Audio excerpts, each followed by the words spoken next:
नमस्कार, welcome to my baby care channel. आजच्या व्हिडिओमध्ये आपण पाहणार आहोत लहान मुलांमध्ये टायफॉईडचे काय लक्षणे दिसतात आणि तो कशापासून होतो व त्यावर उपचार। टायफॉईड हे एक अशा प्रकारचे संक्रमण आहे ज्यावर वेळीच उपचार घेतले पाहिजेत, नाहीतर परिस्थिती गंभीर होते।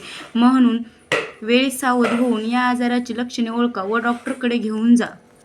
टायफॉईड हा आजार पावसाळ्याच्या दिवसात आपले डोके वर काढतो। सध्या पावसाळ्याचे दिवस सुरू असल्याने तुम्ही तुमच्या लहान मुलांची जास्त काळजी घ्यायला हवी, कारण या काळात टायफॉईड मुलांमध्ये वेगाने पसरताना दिसून येतो। दूषित अन्न व दूषित पाणी शरीरात गेल्याने टायफॉईड शरीराला विळखा घालतो। यावर वेळीच उपचार झाले नाहीत तर मुलांच्या जीवाला धोका निर्माण होतो। म्हणून टायफॉईडची लक्षणे दिसल्यास त्वरित त्यांच्यावर उपचार केले पाहिजे। त्यासाठी तुम्हाला टायफॉईडची लक्षणे माहीत असणे गरजेचे असते। लहान मुलांमध्ये टायफॉईडचे महत्त्वाचे लक्षण म्हणजे खूप ताप येणे। सर्वप्रथम ताप हा खूप हलका असतो, पण हळूहळू ताप वाढत जातो आणि तीच म्हणजे चिंतेची बाब आहे। तापासोबतच मुलांमध्ये अतिसार, जुलाब यांसारखी लक्षणे दिसू शकतात। मुलांची भूक कमी झालेली असते, मुलांना सतत थकवा जाणतो, त्यांच्या शरीरावर गुलाबी रंगाचे डाग दिसतात।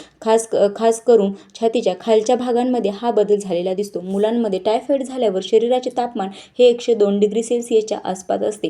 ते वाढल्यास हे तापमान 104 पर्यंत सुद्धा पोहोचते। त्यामुळे मुलांच्या शरीरात वेदना व कमजोरी जाणवते। हा आजार 4 ते 8 आठवड्यामध्ये पूर्णपणे बरा होतो, परंतु या गोष्टीची काळजी घ्यायला हवी।